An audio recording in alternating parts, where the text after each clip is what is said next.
kesempatan yang berbahagia ini, saya ingin menjelaskan atau berbagi materi mengenai rokok dan efeknya. Kenapa saya bilang rokok dan efeknya? Karena yang pertama, sebuah barang itu pasti ada dua efek. Yang pertama ada negatif dan efek positif. Nah, di sini saya akan menjelaskan tentang efek dari rokok.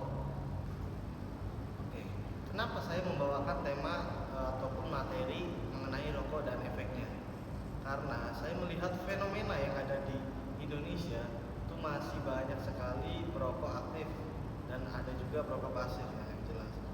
Nah, di sini saya juga tidak bermaksud untuk mengajak ataupun melarang ya untuk masyarakat yang perokok ataupun yang belum merokok atau tidak merokok. Di sini saya hanya ingin menjelaskan efek-efeknya saja. Kemudian kita masuk ke penjelasannya. Sebenarnya merokok itu apa sih? Oke, merokok itu adalah sebuah kegiatan membakar dan menghirup asap dari sebuah tembakau. Itu bisa melalui rokok, jelas ya, bisa melalui serutu juga, ada juga dari pipa. Ya, kemudian saya ingin menerangkan juga kenapa sih orang banyak yang merokok. Nah, di sini saya menjelaskan ada 4. Sebenarnya banyak, cuman yang saya baca itu kategorinya ada 4 yang sangat-sangat relevan.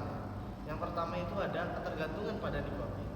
Yang kedua itu tekanan sosial. Yang ketiga itu stres atau masalah emosional. Dan yang keempat adalah kebiasaan. Oke, saya jelaskan yang pertama dulu ya.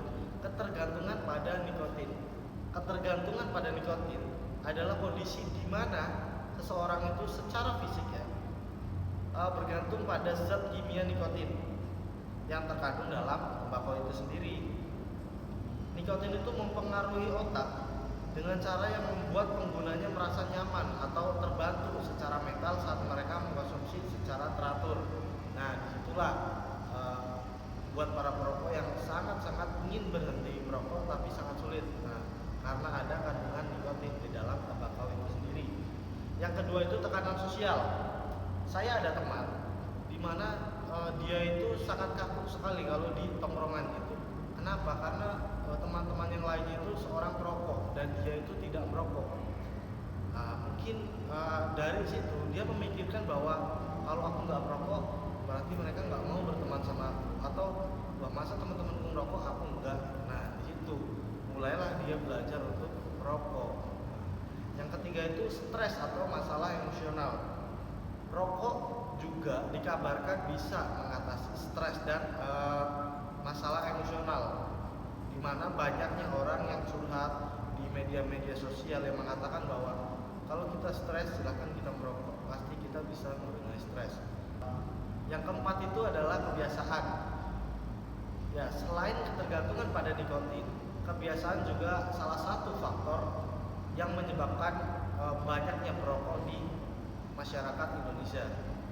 Karena orang-orang yang sudah terbiasa merokok itu akan sangat sulit dihentikan.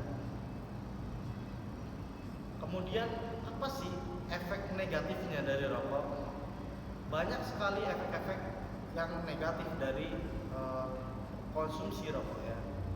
Yang jelas ada, kita itu pasti ada gangguan pernafasan. Ada juga stroke ataupun kanker paru-paru.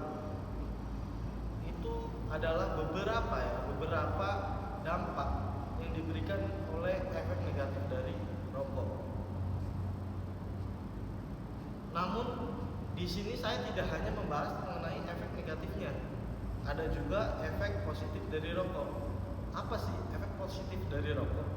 Yang pertama itu merokok itu dapat mengurangi stres dalam jangka waktu yang pendek.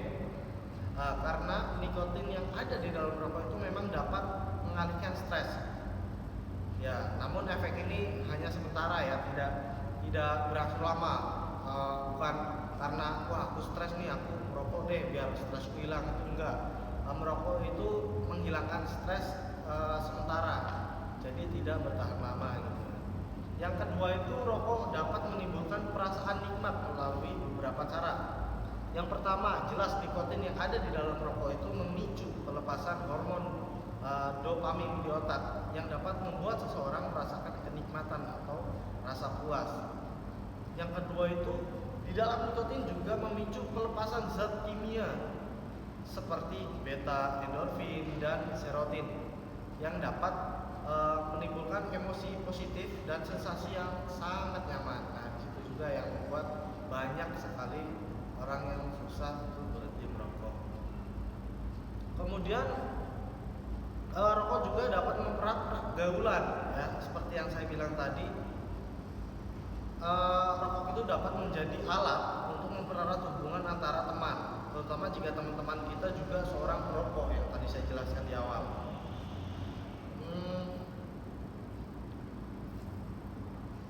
Bagian dari budaya pergaulan juga. Soalnya di Indonesia, ya khususnya saya bahas di Indonesia, pergaulan Indonesia terutama anak-anak muda itu sudah banyak yang merokok, dan banyak juga orang yang menganggap bahwa kegiatan merokok itu adalah style atau gaya hidup mereka gitu.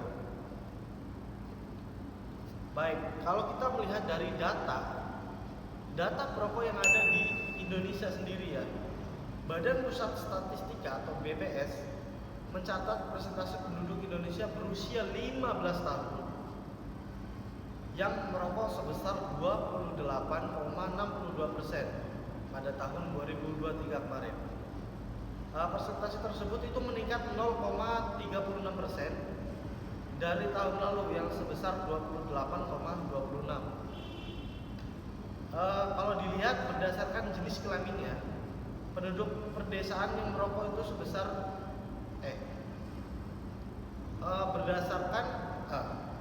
kalau kita lihat dari jenis kelaminnya, ya, persentase laki-laki di dalam negeri itu yang merokok mencapai 56,36%. Sementara hanya 1,06% perempuan Indonesia yang merokok pada tahun ini. Kemudian kalau kita melihat dari tempat tinggalnya, penduduk perdesaan itu yang merokok hanya sebesar 31,09%. Sementara persentase itu lebih tinggi dibandingkan di wilayah perkotaan yang sebesar 26,8%. Kemudian sebanyak 32,78% penduduk Jawa Barat juga merokok. Kemudian persentase penduduk yang merokok di Bengkulu dan Sumatera Selatan masing-masing sebesar 31,86% dan 30,91%. Baik, kemudian buat teman-teman yang mungkin seorang perokok yang aktif, ya, perokok berat, di sini saya juga mengajarkan buat teman-teman, ini adalah trik yang saya ambil juga dari internet. Gimana sih cara kita untuk berhenti merokok? Oke, berhenti merokok itu bisa menjadi tantangan yang sangat sulit bagi kita, terutama orang-orang yang perokok berat. Tapi semua itu tetap ada caranya. Baik, saya menjelaskan ada dua, ya. Yang pertama itu buatlah keputusan yang bulat dulu untuk kita berhenti dari rokok. Dan di situ kita juga mencari dukungan dari keluarga, teman ataupun kelompok-kelompok dukungan berhenti merokok lainnya. Kemudian yang kedua itu cobalah teknik pergantian kebiasaan merokok kita dengan hal-hal positif yang lainnya. Seperti misalnya olahraga ataupun meditasi. Ya, dua hal itu bisa menjadi teknik untuk kita berhenti merokok. Di saat sela-sela kita ingin merasakan nikmatnya merokok, kita alihkan untuk olahraga, sekedar lari, jogging, atau olahraga lainnya, atau bisa juga dengan meditasi. Ketika kita sedang tergiur atau ingin sekali menghirup asap rokok, kita coba duduk tenang dan mencoba memfokuskan pikiran kita ke hal-hal lain yang lebih positif. Saya juga menyarankan untuk datang ke dokter-dokter yang memiliki basic untuk mereka-mereka yang merokok berat. Mungkin juga kalau kita datang ke dokter, pastinya kita diberikan obat-obat untuk gimana caranya kita bisa mengurangi rokok, bahkan bisa berhenti merokok.